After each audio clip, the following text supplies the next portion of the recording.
Acha patriote yi focus n'est pas facile mais gars yi yéen a ngi gérer bëgg naa si yéen te kontaan naa si yéen nii rek la gérer yéen a gérer réseaux sociaux yi bu ñu partagé benn opposant boo xamante ne si bii amul benn crédibilité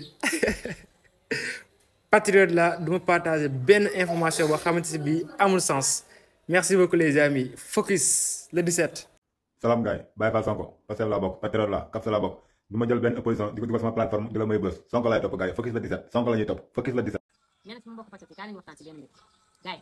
yi ngir yàlla ak jëm Serigne Saliou Mbacké gis nga ki naan Bougane nañ ko multiplier par zéro ñu sànni ko fi gis nga bës lay wut sans ñun kenn du ko dégg sans ñun kenn du ko lijjanti kon nag ñun nañ ko multiplier par zéro su génnatee wax ay waxam buñ ko faalee buñ ko tax sa suñu page yi di am lu ñuy wax parce que loolu daf koy may bës sax ndax ñun ñoo ko mën a may bës sans ñun du dem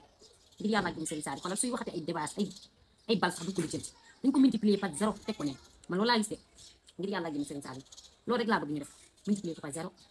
Je suis patriote, je fais partie de CAPS du ma defaral opposition bi benn promotion du ma partager seen vidéo du ma fësal seen mëbët li may def kay mooy fësal lépp loo xam ne gouvernement bi ñu fi teg sur place ñu ngi koy fësal ak lépp lu ñuy liggéey ci lu baax ak lu gën pour Sénégal focus nag ci suñu élection yi le 17 novembre incha allah rabi ànd ak Ousmane Sonko bu sell mi ak son excellence Bassirou Diomaye Diakhar Faye maa ngi ñaax sama mbokk patriote yëpp ñu def noonu. Je suis patriote du ma partagé benn vidéo wala benn photo opposant sama compte TikTok bi du ma defal publicité benn opposant sama compte TikTok bi gars yi sama mbokk patriote yi s'il vous plaît képp koo xamante ne patriote nga nekk si réseaux sociaux yi bu promouvoir benn opposant sa compte TikTok bi parce que sans ñun kenn du leen gis sans ñun kenn du leen dégg kon nag bu ñu may benn opposant muy am buzz si suñu compte TikTok bi amaluñu benn njëriñ opposant wax moom amul benn njëriñ s'il vous plaît nañu focus ci projet bi focus ci liggéey bi nga xamante ne état bi ñu koy def te mu am solo trop ñu koy fësal suñu page yi mieux vaut que ñu jël ay photo opposant di ko taf si suñu page yi di s'amuser. salaamaaleykum je suis patriote à part d'aujourd'hui jël naa sama décision bopp sama connexion maa ko jënd kenn may ma ko dootuma si partagé lenn lu dul Pastef lu ñor Pastef kese laay partagé sama connexion muy lan lépp loo xam ne nii bëgg nañ ko di jëm si élection bi loo xam ne su ma ko defee ñu mën a am majorité Assemblée nationale ci loolu lay xëy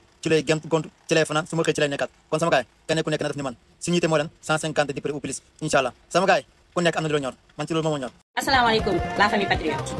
CAPS laa bokk Pastef laa bokk du ma jël benn vidéo opposant wala benn vidéo boo xam ne bokk ci membre yi gouvernement bi di ko partagé di leen may ay buzz. ak yéen ñi nga xam ne ay patriote ngeen bis ni ki tey na ngeen jël engagement ni